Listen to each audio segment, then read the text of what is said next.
All right, so we know for the past 5 or so years with COVID and everything, college baseball and baseball in general and college sports has taken a different look at how it goes about recruiting and who they look at. What is your take on that? I think with QuestFit, we focus on baseball. College baseball certainly has changed over the past 5 years. It almost seems like it's changing year to year. Some of the biggest things that are happening is, and truth be told, high school players nowadays have it harder than when you and I were going through college baseball and playing or coaching. High school baseball players aren't just being evaluated against kids that are in their own class, but they're being evaluated against everybody that's already on a college roster today. And so that has a trickle-down effect. Mix in the fact that college roster sizes have been truncated. I think it's 35 guys now are on a roster. So there were guys in college baseball on a roster that all of a sudden had to find a new home because rosters were being shortened. College baseball is more competitive than ever. With the NIL, the transfer portal, things of that nature, guys can actually earn income while playing college ball. Guys are staying in college baseball longer than they did before. So they have to weigh their options of, before it was, go to the draft, start making money right away, or now you can make money and get your education and then still get drafted after that. Mm-hmm. All those things being combined lead to college coaches adapting. And one of the main ways that they're adapting is they have to scout within a tighter window, but the pool has increased. So when I've talked to coaches at the college level, they spend all of June scouting the collegiate leagues. They're not necessarily going out to tournaments anymore. And if you talk to families, they go to these tournaments and they're saying, I don't see college coaches walking around anymore. And that's because, one, those college coaches are scouting collegiate levels first. Towards the back of the summer, they're going to start going to some of the prep events. So one of the main reasons is because college coaches are scouting the collegiate levels first in the month of June. Mm-hmm. Then in July, then they'll pivot over to the prep events. Because long gone are the days where you're going to take a high school player to come in, develop them for 2-3 years, and then they can play.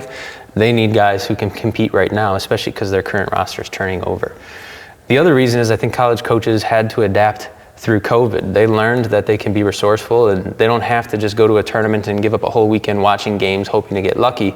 They learned that they can do a lot of their initial scouting from their homes or their office or when they're on the road with the team. So that increases the importance of any baseball player having some sort of digital presence on the line. I think the biggest thing that you point out there is that now these high school guys that are 18 years old are going up against full-blown adults that are post their kind of second wave of puberty and know how to lift, have more of a plan. And people don't realize that you have to be a little more serious younger if you want to be able to compete at a high level with those guys. You might not come into roster spots that are going to be there right away.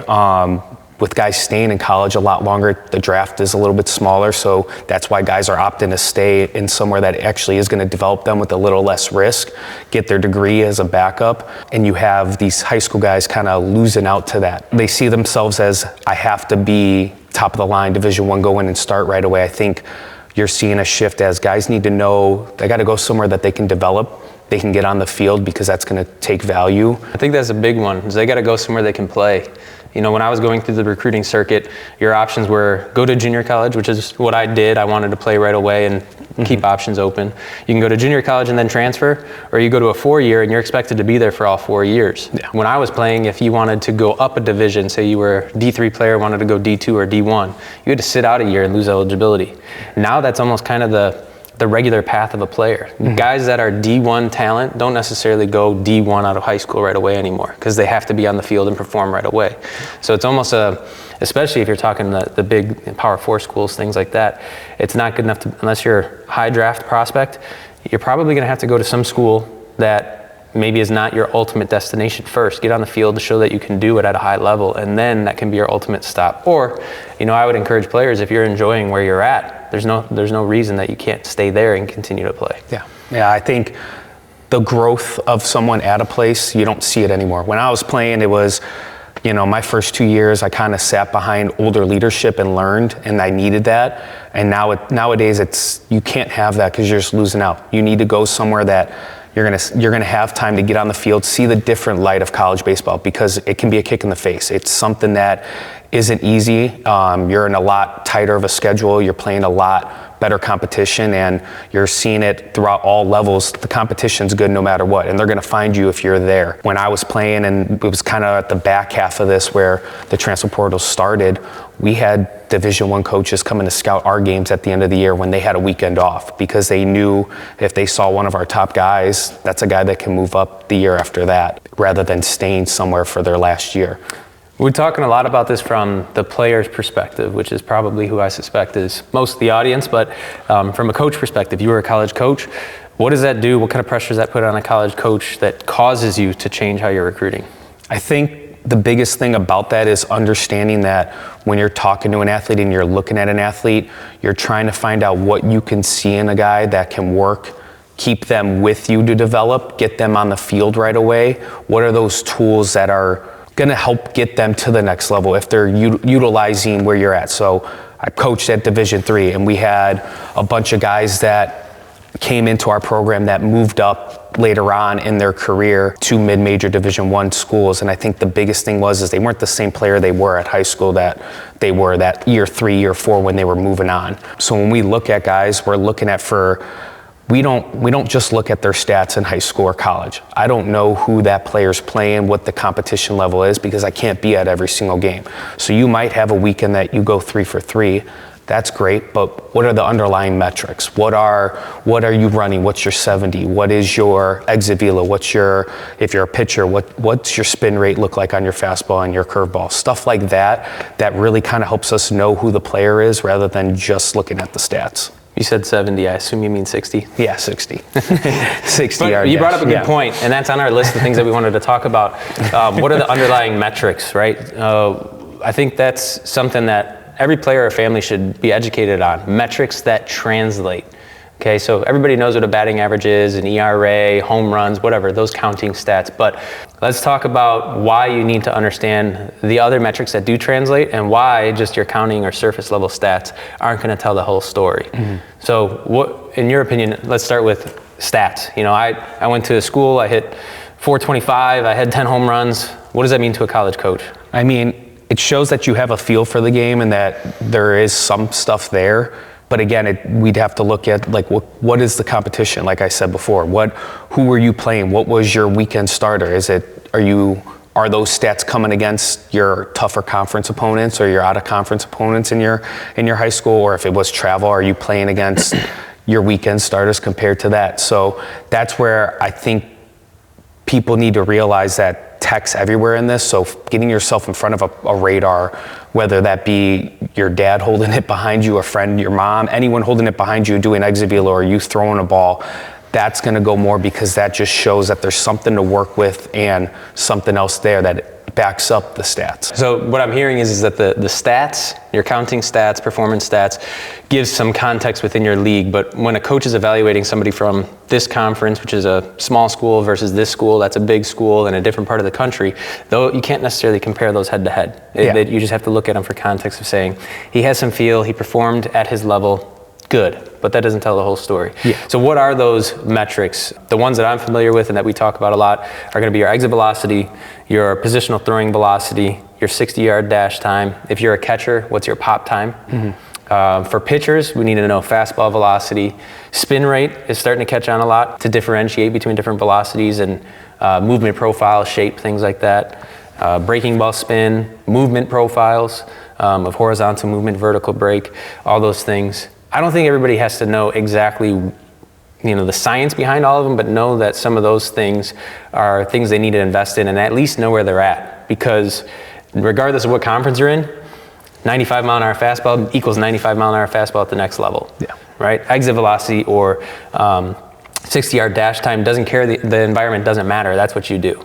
And so that's what coaches are looking for, because they know this kid did this in high school. If I plug him into my lineup, that's what he's going to do with me as well, right? Yeah, and I think there's two points to that to build on. Is you have your stats that you have in a game are going to get you kind of in the door, and then your metrics are going to sell you to that school. They're going to sell you if it's worth the NIL money, the scholarship money, and the time to bring you on campus for a visit or anything to get you onto the team and have you there. Mm-hmm. The stats show that feel that you know the game, that you're smart, and then the metrics back it up. And then on top of it, you're going off of all these metrics.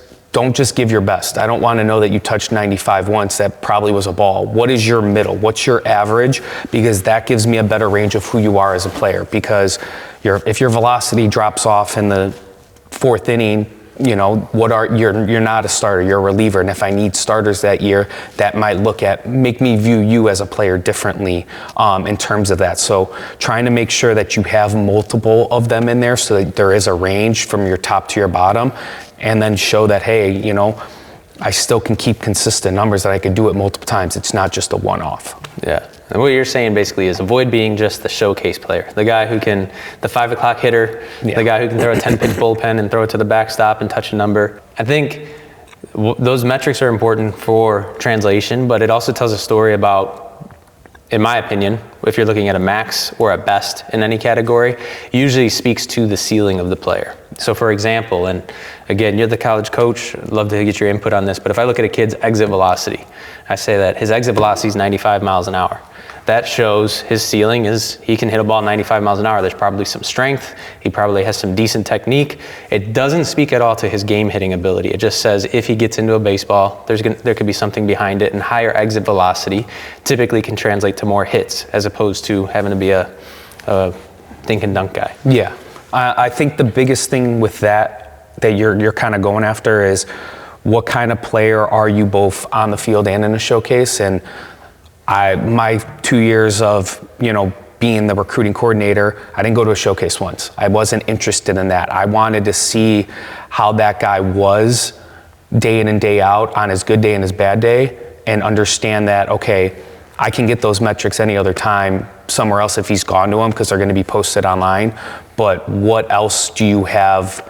Are you going to be a guy that's going to, for us, were you going to be a guy that was going to read a ball in the dirt? Or were you going to be a guy that was going to, turn that 95 not into strikeouts? That 95 exit velocity was not going to be strikeouts, and then hope that you run into one, like you're saying, a dink and dump guy. I'm going to drop my shoulder and let it fly. You're not going to always have that. But knowing that if you are that, okay, and I see potential of you playing because I've seen video, I am not just seeing just numbers in front of me, that also helps. With COVID, we weren't able to go. That's why you hear all these parents saying, "Oh, I don't see college coaches out there anymore." I did a lot of our recruiting happens on Twitter, happens on, mouth to mouth, whether it's someone like you who runs a program telling me, "Hey, I have this player for you. I know he'll fit in well because we have a good relationship." That's why you're not seeing as many of those people around, the college coaches around. They rather spend their time in other places that they can go to. You'll go to a showcase, there's probably no college coaches there. That's just not, we don't need to go there anymore. We know that's probably going to be up on some website or somewhere where we can find it, hopefully. In some ways that's better though, because, when I was going through the recruiting process, a lot of times there was a saying like, if you're good enough, they'll find you. And while that still might be true for some of the players who are the elite 1%ers or 5%ers, whatever that is, the majority of players are going to not only be able to perform on the field and hope to get lucky, but if you can capture that in some way and show that sort of resume that lives with you and you can add to it over time, I assume that as a college coach, you talked about, I'm looking at the numbers, the stats, and then I want to look at like their baseball field, dirt ball reads, pitchability, those types of things, how they handle failure, that you're investing in the player, so you want to know those things. I assume if you can get, as a college coach, those things out of the way early on, I know what his stats are, I know what his measurables are, those different metrics that we're looking at. Now when you actually go see that player in person, you can just focus in on like their makeup. Does this guy know the game? Does he hustle? Does he fit in with my culture? Yeah, and you're trying to find things that you like about a guy if I'm already coming out there to see him. And I think that's the other thing, is a coach is coming out personally to see you, he's contacted you and you've been in contact. He's seeing everything he needs to see on paper. Now just you have to fit that mold as an athlete, as a player. And also with those numbers, if I see a big spike in a guy, I've had a guy year one reach out to me who was still only a junior and his numbers weren't the best. But then like clockwork, literally a year later, I got an email that showed a jump in velo about 5 miles an hour. I was like, all right, now you got my interest, because I see, one, you're working, and two, there's obviously some growth there that we can still build off of if we got you into our program working with us. So let's take the recruiting aspect out of it, because recruiting is it happens. It goes through, recruiting is something that happens when you've earned that success, right? Yeah. So let's talk about how do you get to that position where you can be recruited. So what I'm hearing is if you're a high school baseball player, or even if you're a college baseball player, if you're a position player, you need to know what your exit velocity is, your best and on average, especially off of live BP or game scenarios. You need to know what your 60-yard dash time is, your home to first time, those types of things. Mm-hmm. Positional throwing velocity, and if you're a catcher, you need pop time. I strongly suggest that you guys get those numbers and write them down somewhere. I mean, we're with QuestFit. We give you a profile that allows you to do that and document it over time. Get that documented somewhere and then test it again in 3 to 6 months.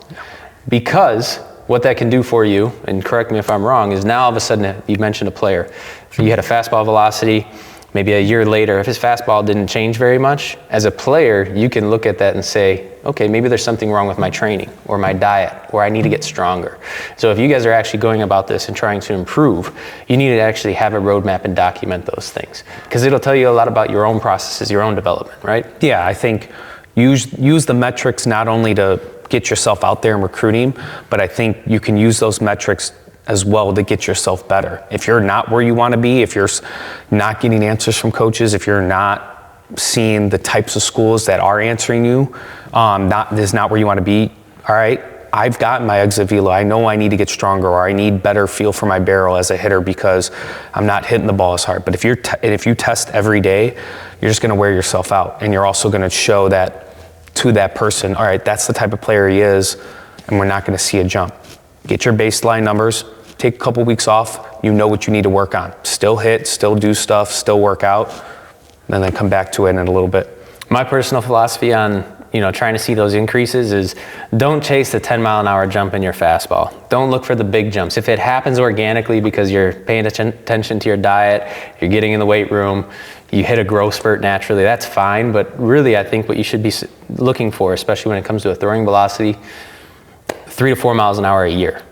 Something that you can build on year over year. Personally, I think that keeps you healthier, and it makes sure that things don't get out of balance where you get too obsessed with a velocity and you still keep the pitch ability or the feel that you were talking about, where you're continuously growing in all areas. Yeah, I think that's also a good point of protecting yourself too.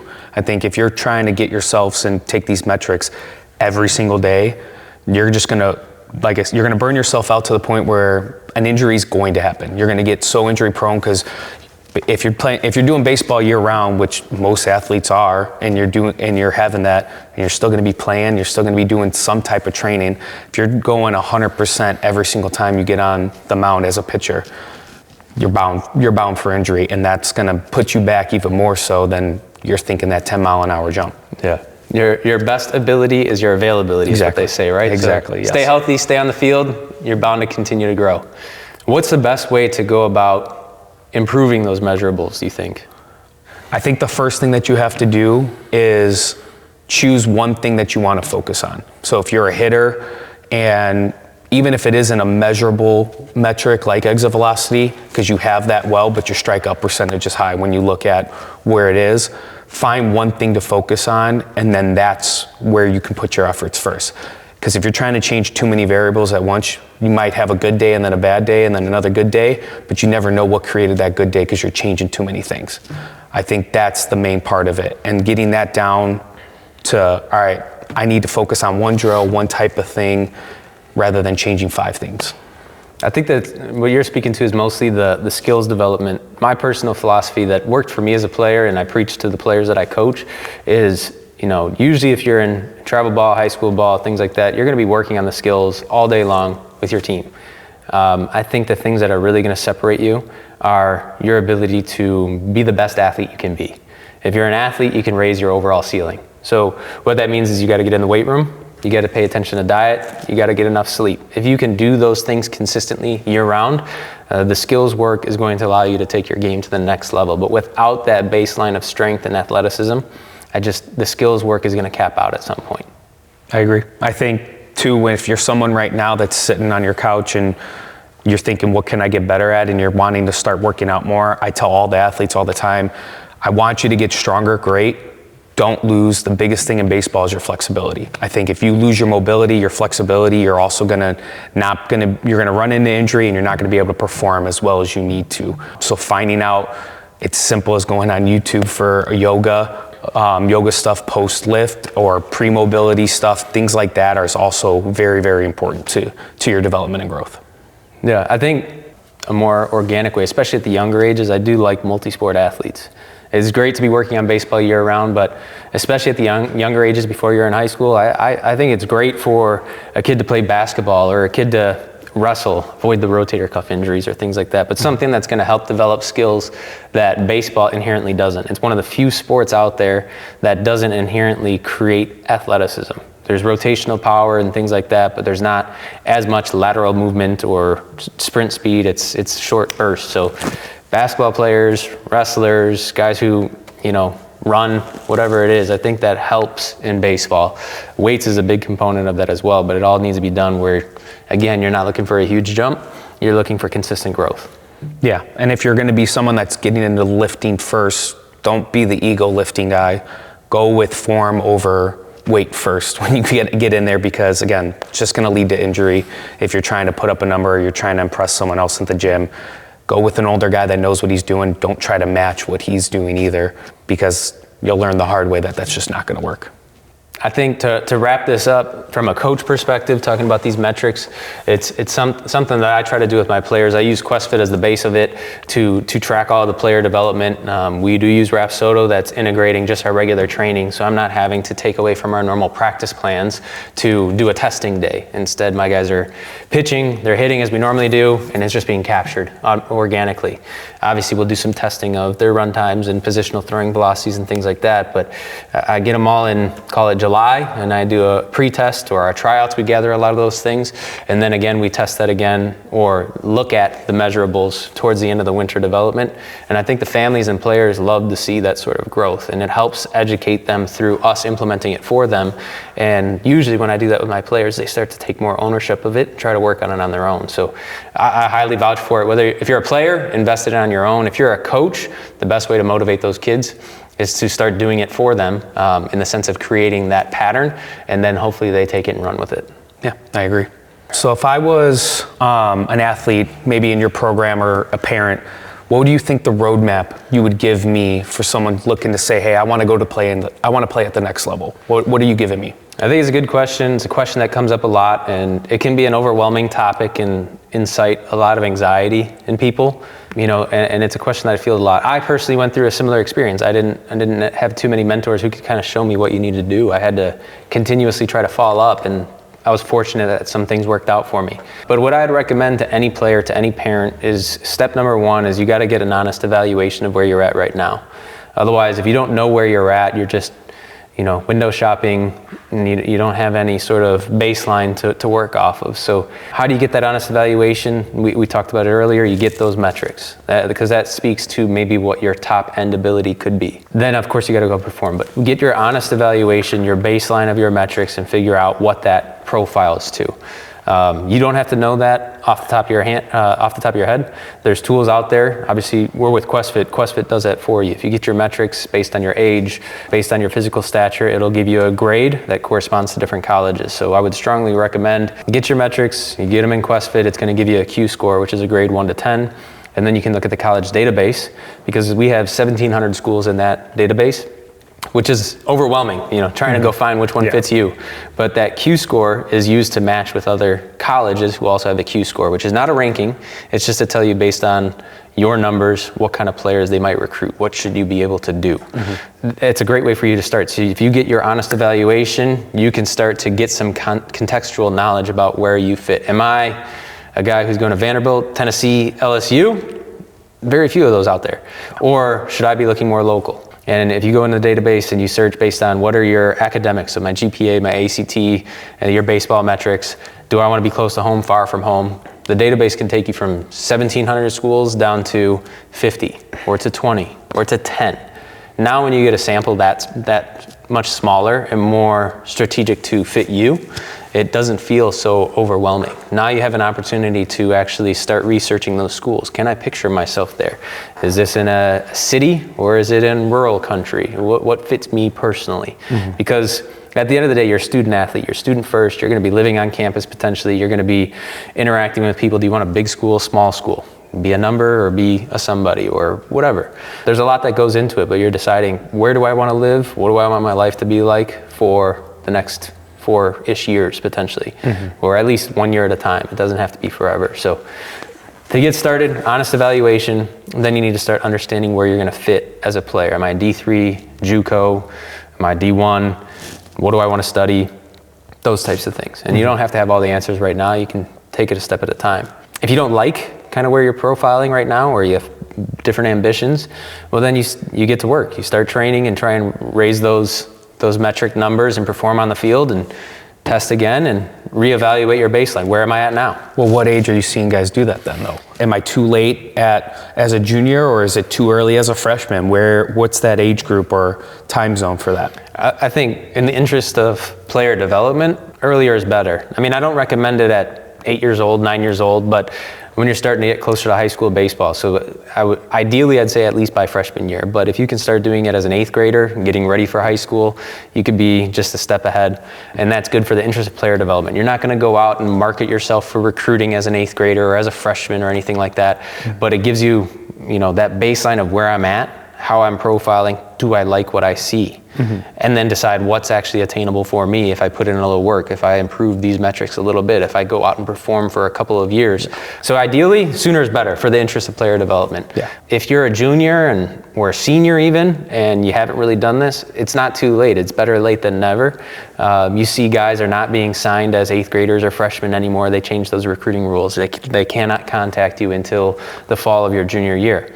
So the fact of the matter is the top recruits are the ones that are going to be taken off the board in their junior year. Most other guys are going to fall in sometime after that. So that, plus the nature of how recruiting's happening with the transfer portal, there's a lot of turnover on every college roster. So as a college coach, I feel, and you would know better than I would, you're always recruiting. You always have to keep your eyes open for talent. So maybe you pop up late.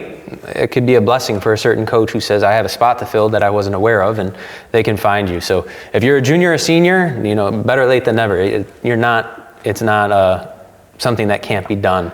But again, the same process. Find your baseline, look and see where you're profiling right now. There's tools out there to help you, QuestFit being one of them. And then either get to work, or junior, senior years, you really should be marketing yourselves. So if you did have an opportunity to start with your player development, 8th grade, freshman year, I would start trying to familiarize myself with the college landscape by at least sophomore year. Maybe start some outreach, depending on where you're at. If you have something to show, maybe your sophomore year. They probably can't recruit you, or even respond to a message. We'll put you on a list. But it could put you on a list, right? They'll put them on. They'll put us. We put guys on a list. If I saw you too early, I know I can't contact you or something. I'm gonna put you somewhere where I'm not losing you. And making sure that I can keep tabs on you. Making sure I know the type of player you are later on down the line. I think the key word that you use too is player development. On that is start early. And don't feel bad or feel like nervous if you're not getting answers right away, or think you have to get an answer right away. With the transfer portal and everything, guys are signing so much later because these college coaches need to understand if they're going to get a college roster guy from a mid-major to a Power 5 or wherever it may be first, before they're going to go take a risk on an unproven high school guy at the college level. So understand that there's stages to it, of development to marketing. And I think end of sophomore year, that summer, going into your junior years, when you need to start marketing yourself. Make sure that you have a clean Twitter, because that's where a lot of guys are recruiting now. Where any free time I had when I was a coach, I was sitting on Twitter and I followed any accounts that were promoting guys, or just looking up guys that I knew about, or high school teams would put out their stuff on there. Travel teams are putting their stuff out there. That's where you find some guys. So make sure that your social media presence is also good. Not only if you're just doing baseball stuff, but the stuff outside of baseball, obviously. When you talk about metrics, I think the biggest thing as a coach that was hard for me to make sure was, can I trust those metrics? And I know us being with QuestFit, we're one of the few, if not the only ones, that make sure that your metrics, no matter where you're getting them from, are true and honest. Can you touch on that a little bit for me? Yeah. We've referenced metrics, they're important, but not all metrics are created equal. And I don't mean that exit velocity is more important than your 60-yard dash time. What I mean is the source matters.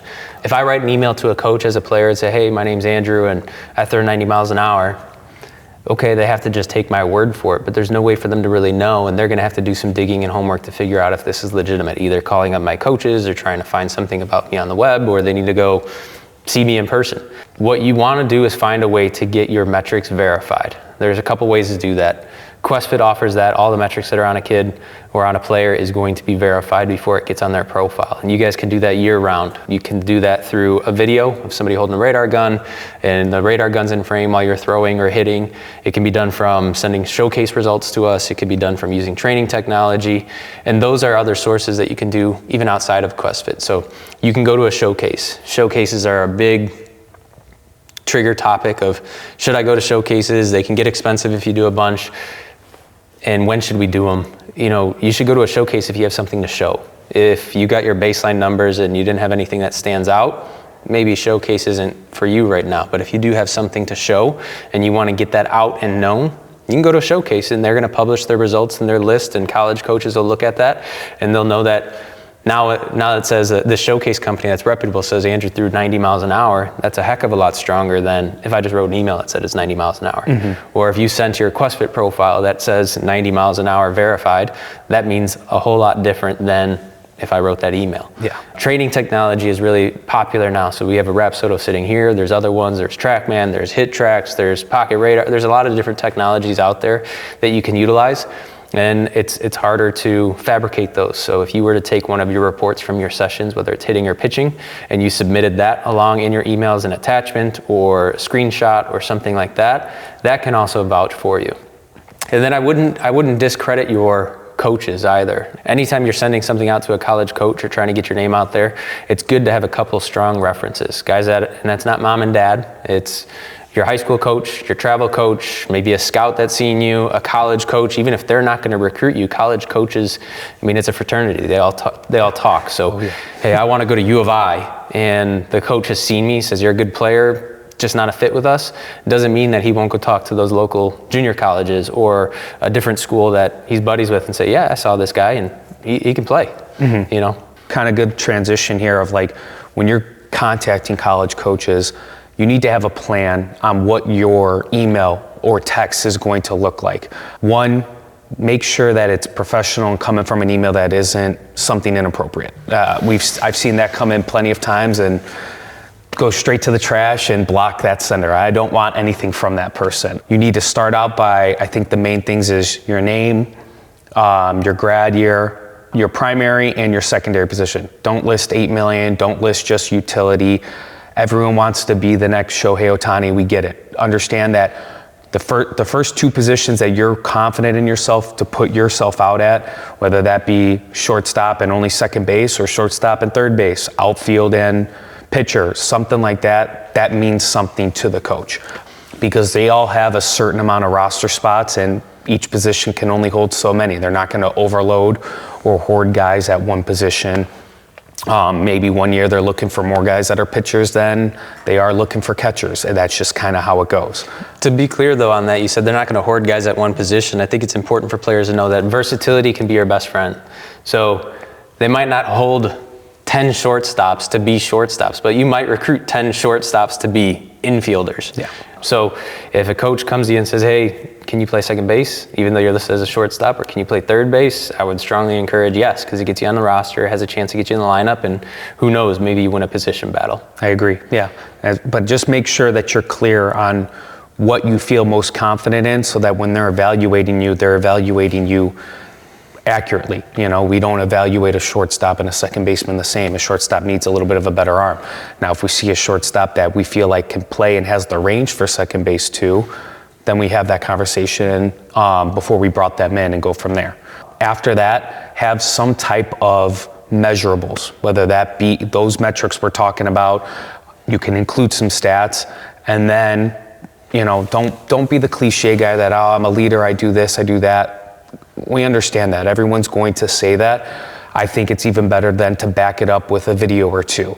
Nothing simple. Take the audio out of everyone screaming in the background. Just something simple so that I can see who you are on the field as a player and match it up to those metrics. So you got music playing on that video? No, I do not want any music playing on that video. I mean, if it is, make it appropriate.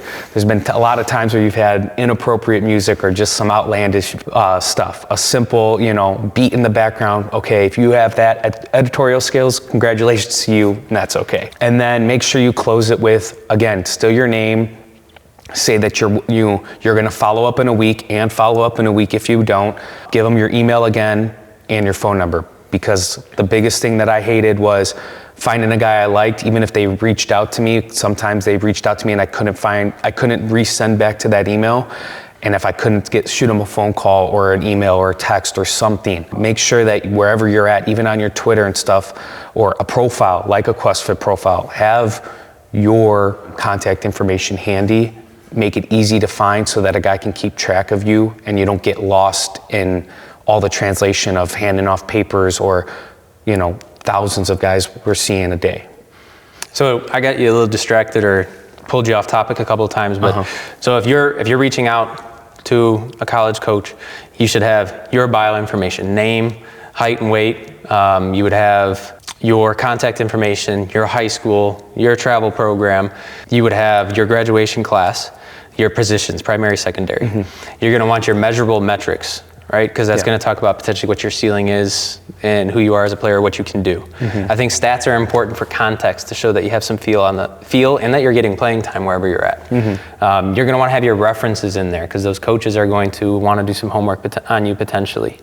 You're going to need video. Video is extremely important because it fills in the blanks of what data alone can't tell you.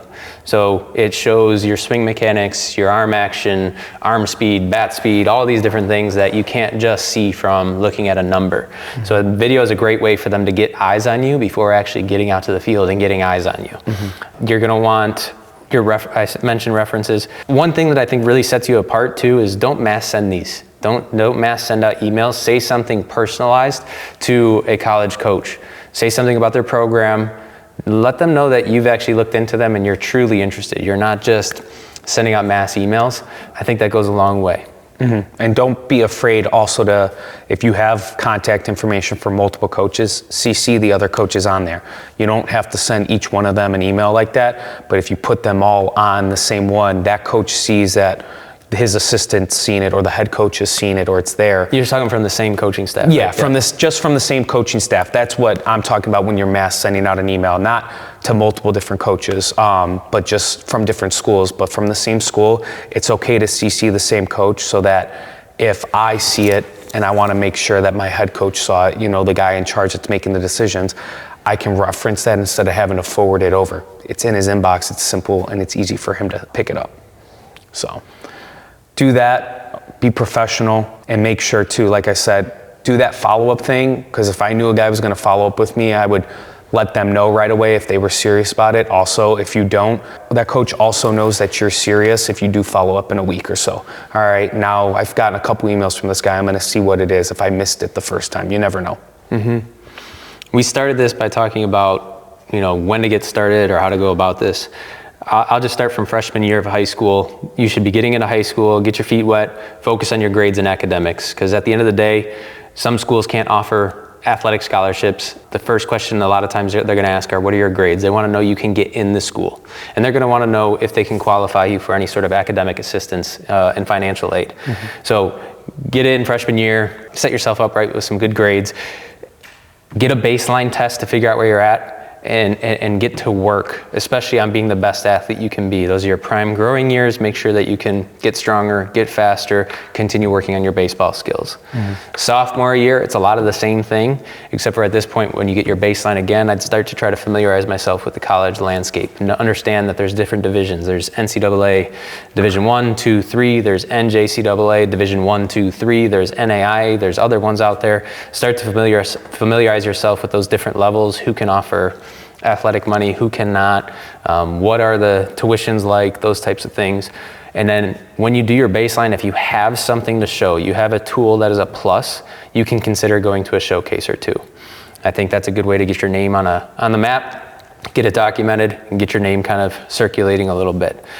Junior year, I think it is when you're going to start to take your ACT. Still rinse and repeat. Grades are important. Be the best athlete you can be. Perform on the field. Don't look past high school baseball. High school baseball is important. Be on the field. Be a contributor in whatever way you can. But then I think you need to start your outreach to colleges. Same thing, junior year. If you have something to show, or at least you can show that you're a good player overall, a showcase or two would be helpful to you. You definitely need to have a standardized resume that you can send out to college coaches and start your outreach. That could be 10 to 20 schools where you're sending them a personalized email with all the information that we talked about. And I think before you go any farther, when you talk about the grades thing, as a coach, the biggest thing too is like, we don't want to have to worry about you off the field. And if you can't show that you have good grades, that's a headache for us outside of baseball. We're bringing you in to develop you as a baseball player, and we want to know that you're going to take care of business and be an adult outside of the field. So if you don't have good grades and you're a guy that might be on the edge, or there's someone that's just as good as you, metric-wise, stat-wise, everything, you're going to be lower on the tier list and totem pole as that guy, because you're going to be a headache outside of playing.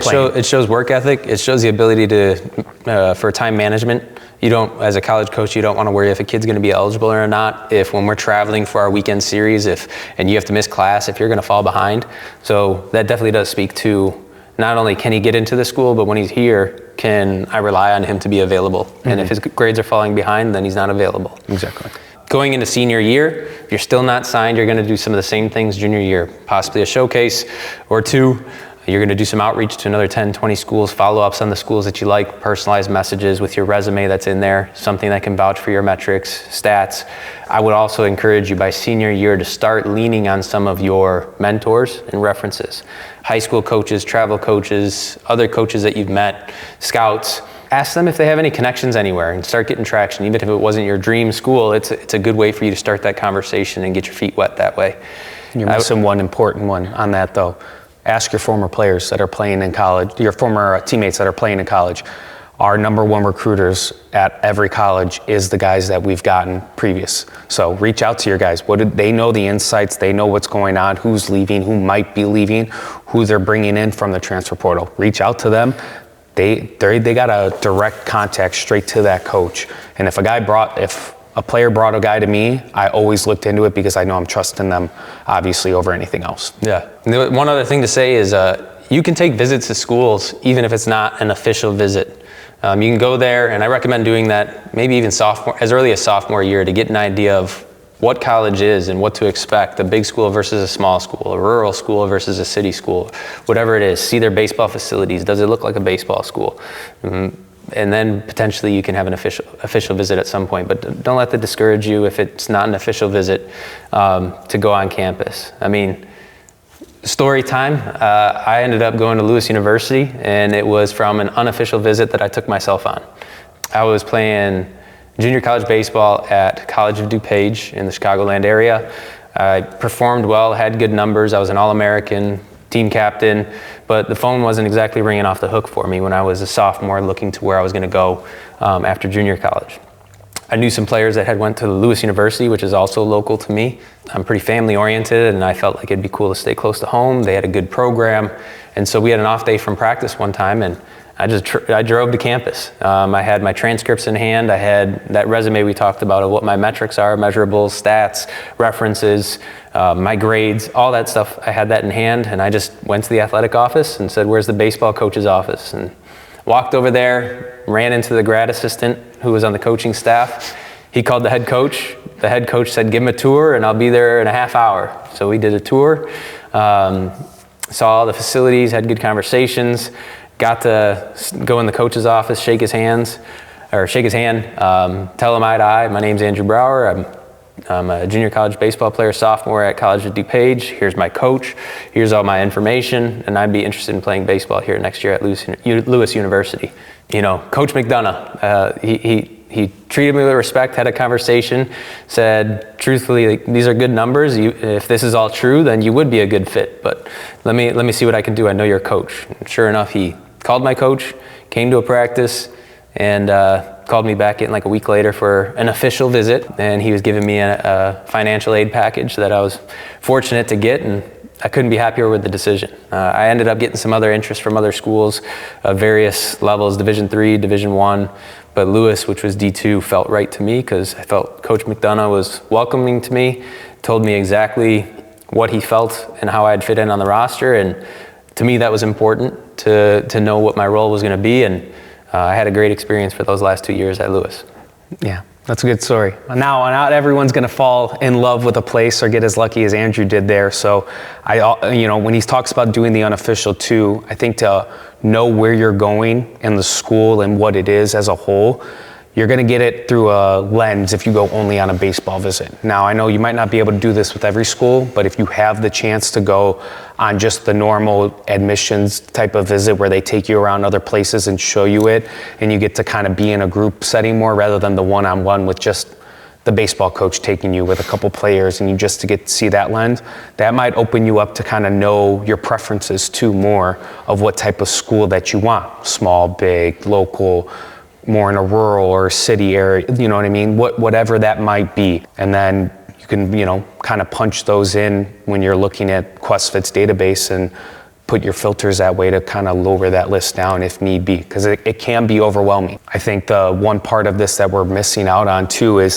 when you are starting to kind of look at schools and what you like, it's okay to have some safe schools, have a list of safe schools that you're going to get into, that you feel pretty confident in your ability to play there as a baseball player. Have some, a little bit up on the upper end above those that are not completely reach schools, but they're a little riskier, that you have a chance if you maybe developed a little more, did a little bit better on your ACT or whatever it may be, and then have some reach schools. You never know where you're going to fit in, and it's always good to make sure that you have a list in different kind of tiers per se.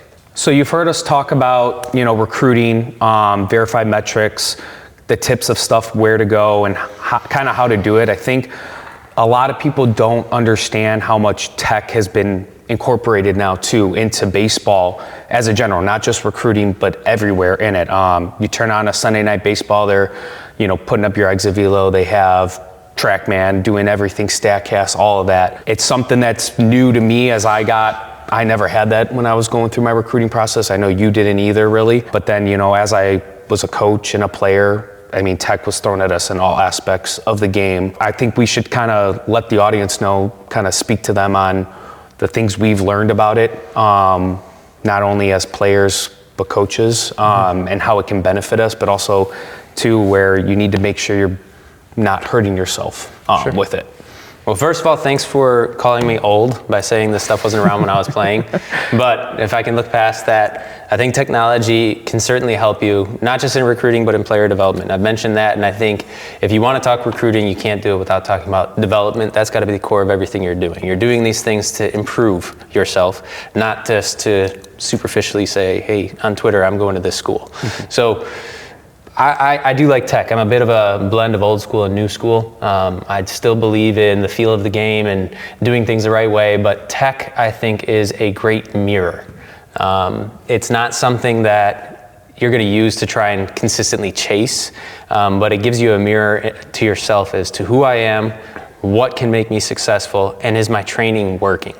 And so from an athlete perspective, when I say it's a mirror, if you throw in front of Rapsodo or TrackMan or even just a radar gun, whatever it is, it's going to tell you, are you a guy that has plus velocity? It's going to tell you maybe what your spin is like, which is important because spin a lot of times is an indication to movement or life, especially on a fastball, or for a breaking ball. If it's working, it can be a precursor to additional velocity.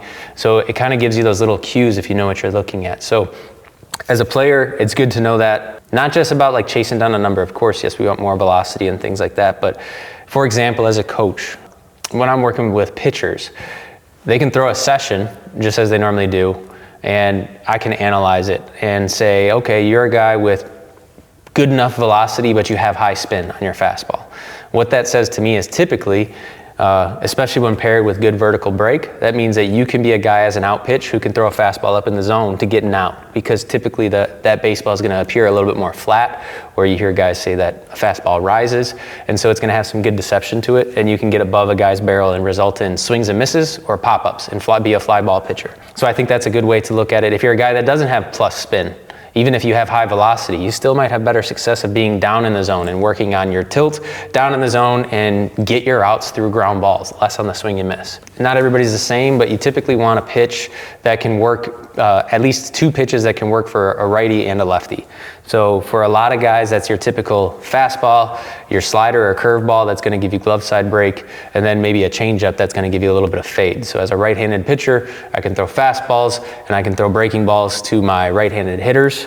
And then I can throw fastballs and a fading changeup if I'm getting that movement on it to lefties. If your breaking ball is just that plus, then it can still be thrown, a righty on lefty or lefty on righty. Mm-hmm. So those are the things that I look at of what's going to make me successful, because that stuff translates right away. Even if you just had one session in there, you can develop a game plan of how I'm going to get guys out that fits my strengths. From a hitting perspective, I don't chase things so much as like launch angle, which is what everybody talks about nowadays, and things of that nature. What I like to do for hitters is, again, from a game planning standpoint, is I like to talk about or look at their heat map. When you're in the driver's seat as a hitter, you don't have 2 strikes, you're typically looking to hunt a pitch that you can drive. So until you get 2 strikes, if we look at your heat map and you're hitting baseballs on the inner half really hard, well, that can be brought into a game of saying, okay, until I get 2 strikes, I'm looking for a pitch in the zone that I can drive, and you now know what is that zone that I'm consistently driving. Mm-hmm. That's what I would look at. And then 2 strikes, obviously you battle, you figure out what you can do. Yeah. I think, what goes along with that too is just knowing the type of person and player you are, and using tech like Rapsodo, like your TrackMan, your PitchLab AI even, stuff like that you can have at your fingertips that is, if you use it the right way and you're resourceful in that, to know who you are, kind of goes back to that roadmap you were given athletes that are trying to get into this. You need to get a baseline. You need to get a snapshot of like who you are, mm-hmm. so that you know where you need to grow and where you can go if you are at the point of looking at where you are going to go for college. Yeah. I think the biggest misconception too that a lot of people have, with tech like your Rapsodo and stuff like that, is it's just for development. And I think now we're starting to see a lot of people use it for recruiting,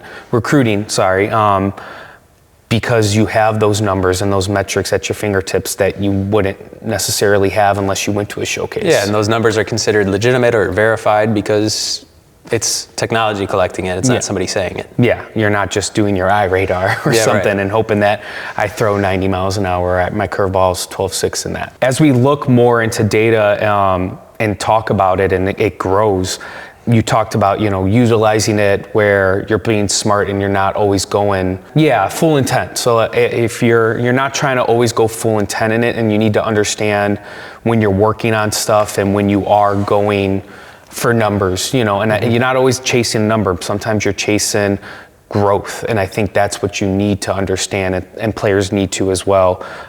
You'll hear me say it many times throughout these videos and stuff like that, and when we're talking, is I'm the guy who I just don't want guys getting hurt, and I think that's where we're seeing all the injuries from players, because they're not understanding when to dial it back. Kind of what would you say to someone like that in making sure that they're utilizing the tech the right way? Well, I think the tech needs to just be part of what you do. And what I mean by that is if your technology stays in the closet, you pull it out twice throughout the off season, you're going to notice that your players behave differently when the technology is running, as opposed to if it's just being utilized all the time.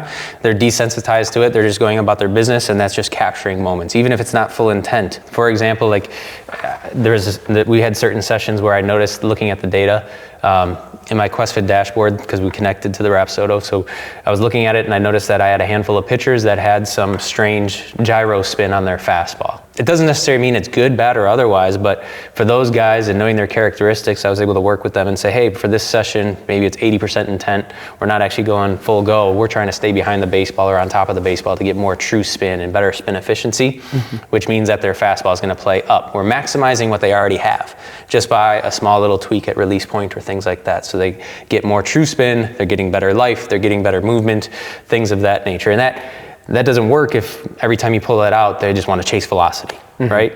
So I think it needs to be part of what you do. And you know, that's why I like these portable ones and the different pieces of technology that you can pull out and use all the time. Of course, you're the coach, you're gonna decide what you want to do with your players, and if they can't go about their business normally, or if they think when that comes out, it's time to throw it to the backstop, do what you got to do. But if you can just make it part of what you're doing in your normal practice plans, your normal sessions, your lessons, whatever it is, and again, use it for what it is, a mirror that's going to educate you on where you're at right now, ways to improve, things of that nature, then it's a great tool. But you got to know your players, or as a player, you got to know yourself. Yeah, and for a device like a Rapsodo or something like along those lines, but especially Rapsodo that we're a little bit more educated on, you and I both, is utilizing that and making sure that you use their handbooks in the ways that they have to teach that. So I think where you're kind of being and putting it on more of the coaches rather than the athletes, and I think that's the right way to go about it. You don't always have to have it sync up to their profile like your athletes do. You can have a guest profile. You could have,